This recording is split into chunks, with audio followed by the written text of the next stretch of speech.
আসসালামু আলাইকুম। Recipes by তাসনিমে আপনাদের সবাইকে স্বাগতম। আশা করছি আপনারা সবাই অনেক বেশি ভালো আছেন এবং সুস্থ আছেন। আমি অনেক বেশি ভালো আছি।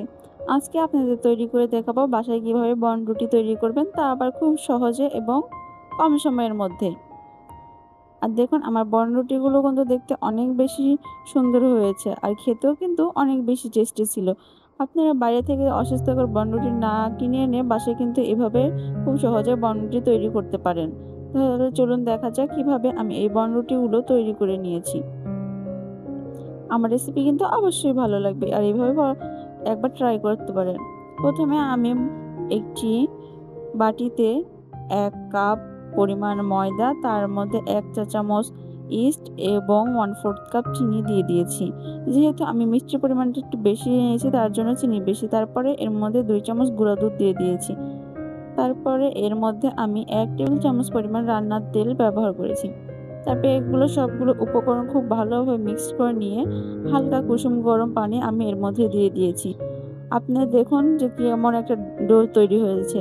তারপরে এগুলো আমি এরপরে একটু রান্নার তেল দিয়ে কিছুক্ষণের জন্য রেস্টে রেখে দিব। আমি ১০ মিনিট পরে দেখাচ্ছি। দেখুন, আমার ডোটা কিন্তু অ্যাক্টিভ হয়ে গেছে এবং ফুলে কিন্তু দ্বিগুণ হয়ে গেছে। আর আপনারা কিন্তু আমার এই রেসিপিটা ফলো করে অবশ্যই খুব সহজে বনরুটি তৈরি করতে পারবেন। দেখুন, আমি ভেতরের বাতাসগুলো সব বের করে দিলাম। আর তারপরে এগুলো আমি খুব ভালোভাবে মথে নেব। আপনারা যত ভালো মতন মথে নিতে পারবেন তত ভালো কিন্তু এগুলো হবে। দেখুন, আমি উল্টে পাল্টে এগুলো খুব ভালো মতন মথে নিয়েছি। তারপরে আমি বনরুটির শেপ দিয়ে দিয়েছি। এখন এর ওপরে আমি কিছুটা ডিমের কুসুম দিয়ে দিচ্ছি এবং এর ওপর তিল দিয়ে দিচ্ছি। আপনার বাসায় সাদা তিল থাকলে সাদা তিলও দিতে পারেন। আমার বাসায় সাদা তিল ছিল না, এটাই ছিল, তাই আমি এটাই দিয়ে দিয়েছি। তারপরে এগুলো কিন্তু আজকে আমি চুলায় বানিয়ে দেখাচ্ছি আপনাদেরকে। তার জন্য প্রথমে চুলায় একটি কড়াই বসিয়ে গরম করতে দিয়েছি। গরম হওয়ার পর এর উপরে একটা স্ট্যান্ড বসিয়ে দিয়েছি। তারপরে আগে থেকে যে বনরুটিগুলো তৈরি করে রেখেছি সেগুলো দিয়ে ঢাকা দিয়ে রান্না করে নিব।